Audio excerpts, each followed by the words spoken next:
दोस्तों नमस्कार। आप लोगों के साथ मैं हूं सुमित और इस बार एक ऐसी चीज़ लेके आपके सामने आया हूं जिसे आप भली भांति जानते हैं और परिचित हैं। युवा देश।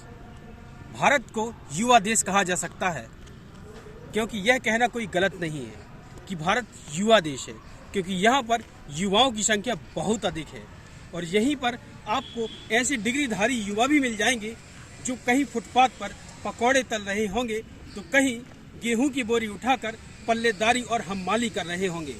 कोई रेलवे स्टेशन पर बैग उठा रहा होगा तो कोई सड़कों पर नौकरी के लिए धूल खा रहा होगा। ये वही युवा देश है जहां की सरकारें दम भरते नहीं थकती हैं कि हम अपने युवा देश को रोजगार देंगे। यह कैसा रोजगार है जहां हर साल करोड़ों और लाखों नौकरियां देने का वादा था, वहां नौकरियां छीनी जा रही हैं। युवाओं को रोजगार से बेरोजगार किया जा रहा है। क्या आप कह सकते हैं कि इस प्रक्रिया से देश महाशक्ति बन सकता है जो काल की गाल में समाने की तरफ चल रहा हो?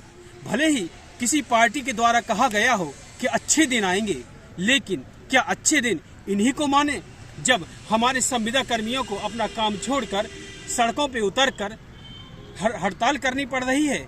या अच्छे दिन उनको माने कि जब बेटियों के साथ वह खुद ही घरों में सुरक्षित नहीं है?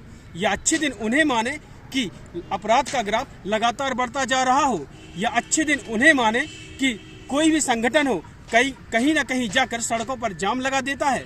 अच्छे दिन आखिर कहें तो किसको कहें?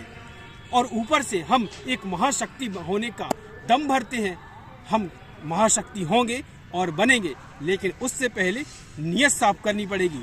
अब दूसरी बात करते हैं युवाओं की, तो इसमें युवाओं का भी बहुत बड़ा किरदार है, क्योंकि यदि कहा जाए तो युवा देश में युवा ही है जो व्यवस्था बनाते हैं और बिगाड़ते हैं। जब किसी से बात कहो, जब सरकारें चुनने की बात आती है, जनप्रतिनिधि को चुनने की बात आती है, तो वही युवा आपको कहता हुआ मिलेगा कि मुझे पढ़ना है। वही युवा कहता हुआ मिलेगा कि मैं राजनीति में नहीं पढ़ता। वही युवा कहते हुए मिलेगा कि मैं नेतागिरी में नहीं पढ़ता। तो वही ऊँटा छाप जब नेता बन के बैठता है तो उसी पढ़े लिखे का फैसला करता है। तो कहीं ना कहीं युवाओं की भी गलती है। इसीलिए हर तरफ युवाओं को अपनी भागीदारी बढ़ानी चाहिए।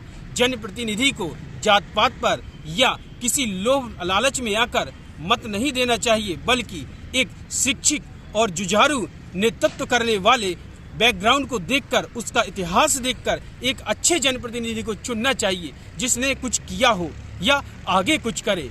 वरना युवाओं के साथ क्या होगा? ये नेता आएंगे, राज करेंगे और चले जाएंगे, क्योंकि ताली एक हाथ से नहीं बजती। यह कहावत आपने सुनी ही होगी।